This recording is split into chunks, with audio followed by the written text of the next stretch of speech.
ලස්සන වසීලීසා සහ අද්භූත පහන.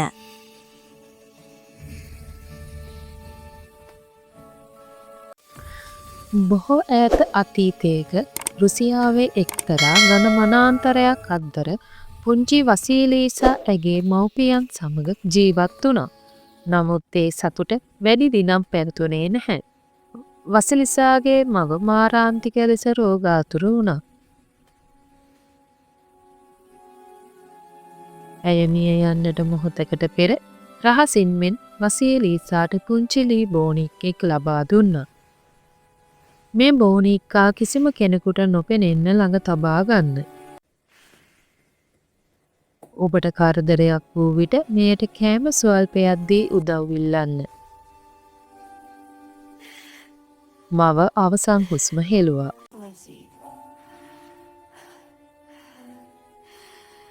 කාලය ගෙවී ගියා. වසිලිසාගේ පියා නැවත විවාහ වුණා. ඒ නපුරු කාන්තාවක් සමගයි. කුඩම්මා සහ ඇගේ දියණියන් දෙදෙනා වසීලීසාට දැඩි ලෙස ඊර්ෂ්‍යා කළා. ඕන්නේට දරුණු ලෙස වැඩ පැවරුවා. Vasilisa, spin faster, lazy girl!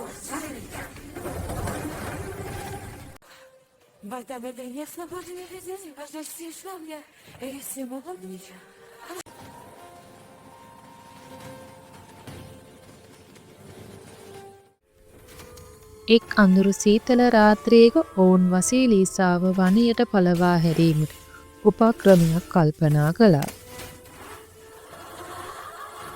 ඔවුන් නිවසේ තිබූ සියලුම පහන් හිතාමතාම නිමා දැමුවා. මුළු නිවසම අන්ධකාරයෙන් වැසී ගියා. Go into the fight, Baba Yaga. Do not return without what she demands. දැන් අපට ගින්දර නැහැ. අඳුරු වනාන්තරයේමද ජීවත් වෙන භයානක බාබා යාගා නම් මායාකාරියකින් ගින්දර රැගෙන එන්න. ඔවුන් වසීලීසාට අණ කළා. ඔවුන් දැන සිටියා මේ ගමන වසීලීසාගේ අවසානයේ බව.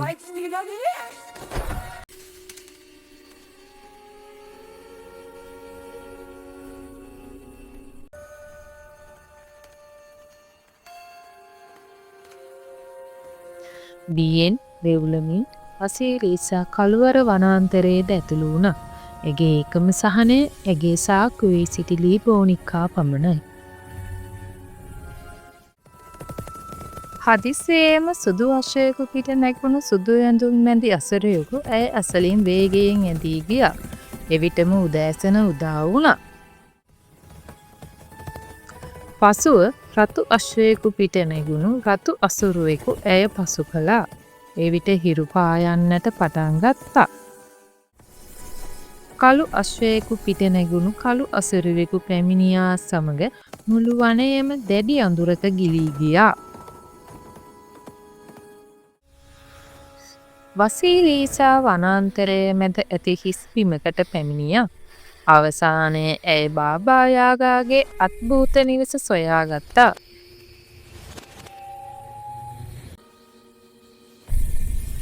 ඒ නිවස යෝධ කුකුළු කකුල් දෙකක් මත සිටගෙන ඇය දෙසට හැරුණා.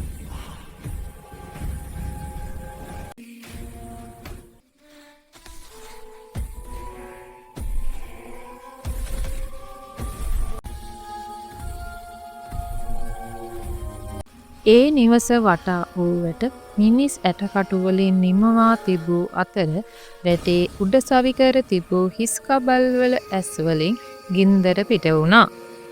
ඒ දර්ශනය වසීලීසාව භීතියට පත් කළා.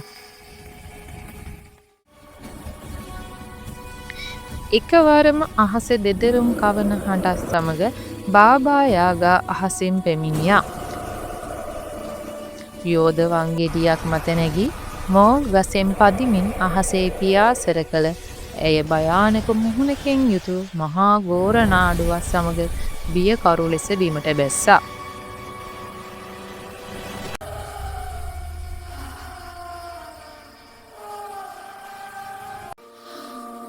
කවුද මගේ නිවස ළඟ ඉන්නේ? බාබා යාගා ගොරෝසු හඬින් ඇසුවා. වසීලීසා බියෙන් වෙවුලමින් ගින්දර ඉල්ලා සිටියා. ගින්දර දෙන්නම්. මම දෙන වැඩ සියල්ලක්ම කර නිම කළ යුතුයි. නැතිනම් මම ඔයාව ආහාරයට ගන්නවා.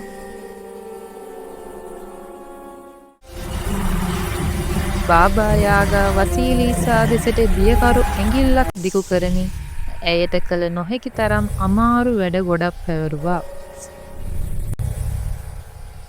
වී සහ අබ ඇට වෙන් කිරීම වැනි දේ ඒ අතර වුණා. මේ වැඩ ඔක්කොම කළොත් විතරයි ඔයාට ගින්දර අරන් යන්න පුළුවන්. ඇය දරුණු ලෙස කීවා. බාබා යාගා නිදාගන්න ගිය පසු වසීලීසා තනිව හඬමින් තම බෝනික්කාට කෑම ටිකක් දුන්නා. අනේ බෝනික්කෝ මට උදව් කරන්න කියා ඇය බැගෑපත් වුණා.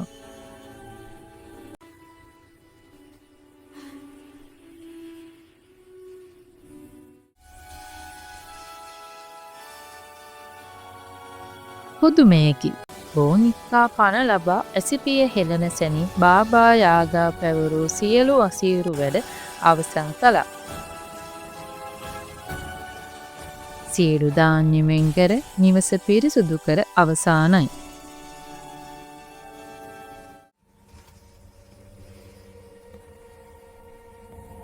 පසුදා උදාසන සියලු වැඩ නිම කර ඇති බව දුටු බාබා යාගා පුදුමයට පත් වුණා.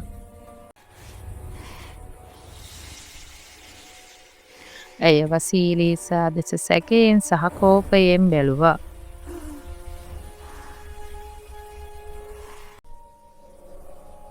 What sorcery is this? Everything perfect?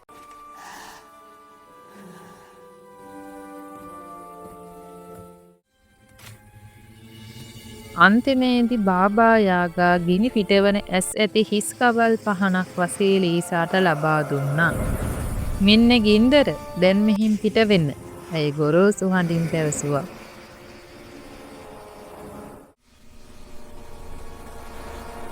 වසීලීසා ඒ බියකරු හිස් කබල් පහනත් අතැතිව අඳුරු අනාන්තරය මැදින් තම නිවස දෙසට වේගයෙන් දිව ගියා.